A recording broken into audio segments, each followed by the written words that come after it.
Le secret de Marie. Prière embrasée. Strophes 21 à 25. Strophe 21. Qui sont ces animaux et ces pauvres qui demeureront en votre héritage et qui y seront nourris de la douceur divine que vous leur avez préparée, sinon ces pauvres missionnaires abandonnés à la providence qui regorgeront de vos plus divins délices.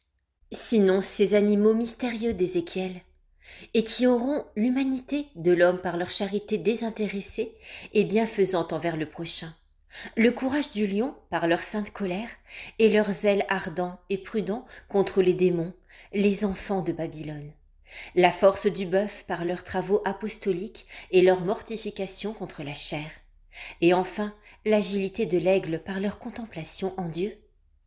Tels seront les missionnaires que vous voulez envoyer en votre Église. Ils auront un œil d'homme pour le prochain, un œil de lion contre vos ennemis, un œil de bœuf contre eux-mêmes, et un œil d'aigle pour vous. Strophe 22.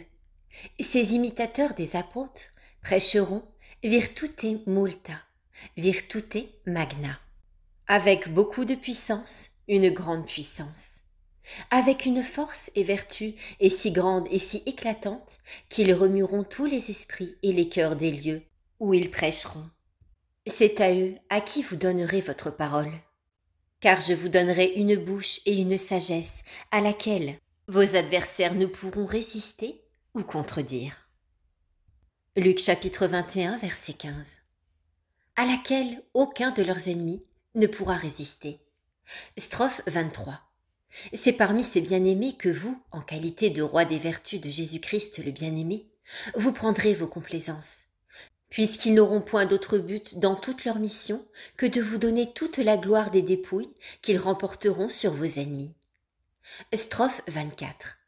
Par leur abandon à la providence et leur dévotion à Marie, ils auront les ailes argentées de la colombe, c'est-à-dire la pureté de la doctrine et des mœurs, et leur dos doré, c'est-à-dire une parfaite charité envers le prochain pour supporter ses défauts et un grand amour pour Jésus-Christ pour porter sa croix.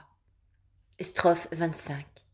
Vous seuls, comme le roi des cieux et le roi des rois, séparerez du commun ces missionnaires comme autant de rois pour les rendre plus blancs que la neige sur la montagne de Selmon, montagne de Dieu, montagne abondante et fertile, montagne forte et coagulée, montagne dans laquelle Dieu se complaît merveilleusement et dans laquelle il demeure et demeurera jusqu'à la fin.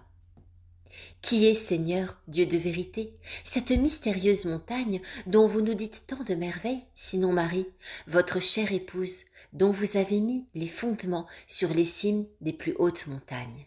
Heureux, et 1000 fois heureux, les prêtres que vous avez si bien choisis et prédestinés pour demeurer avec vous sur cette abondante et divine montagne, afin d'y devenir des rois de l'éternité par leur mépris de la terre et leur élévation en Dieu, afin d'y devenir plus blancs que la neige par leur union à Marie, votre épouse toute belle, toute pure et toute immaculée, afin de s'y enrichir de la rosée du ciel et de la graisse de la terre, de toutes les bénédictions temporelles et éternelles dont Marie est toute remplie.